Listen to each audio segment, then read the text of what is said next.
Shalom jemaat yang dikasihi Tuhan.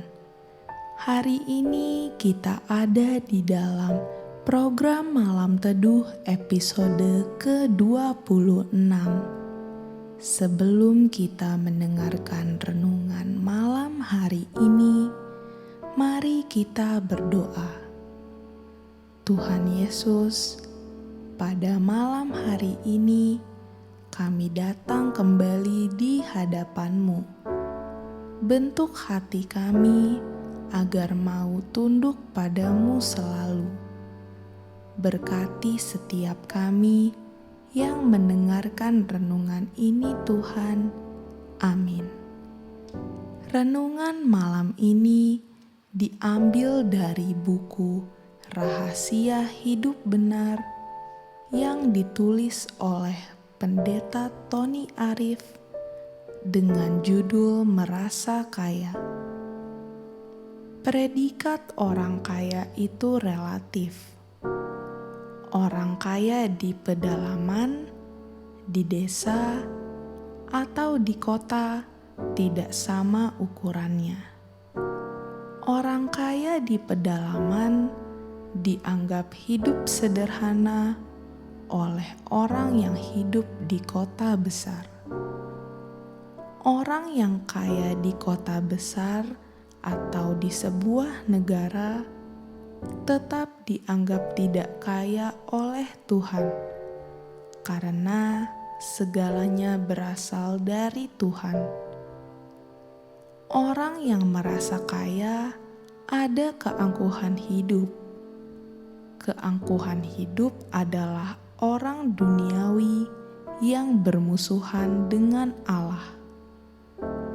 Orang yang merasa kaya dan angkuh sulit masuk kerajaan Allah yang ada kasih, damai sejahtera, dan sukacita oleh Roh Kudus. Dalam Matius 19 ayat 24 berkata, "Sekali lagi aku berkata kepadamu, lebih mudah seekor unta masuk melalui lubang jarum daripada seorang kaya masuk ke dalam kerajaan Allah." Ikut Tuhan Yesus adalah belajar lemah lembut dan rendah hati. Jiwa kita akan mendapat ketenangan.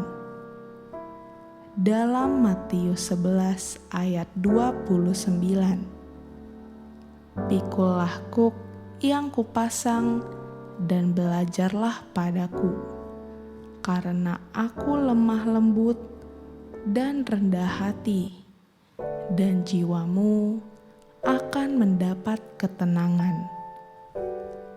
Orang yang merasa kaya hatinya tidak tenang karena ada keangkuhan hidup. Selalu resah, takut tidak diakui, dan dikalahkan oleh sesamanya. Bergaul dengan orang-orang dunia yang bersaing dalam keangkuhan hidup akan ada iri hati, munafik, merendahkan sesama. Di sana tidak ada kasih, damai sejahtera, dan sukacita oleh Roh Kudus. Pergaulan yang buruk merusak kebiasaan yang baik. Maka kita harus bergaul dan belajar kepada Tuhan, bukan mengikut arus dunia. Tetap semangat.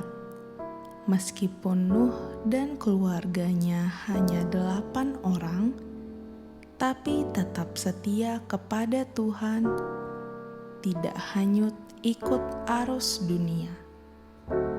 Demikian renungan pada malam hari ini. Kiranya renungan ini dapat menjadi rema dalam kehidupan kita pribadi. Sampai jumpa dalam program Malam Teduh berikutnya. Tuhan Yesus memberkati.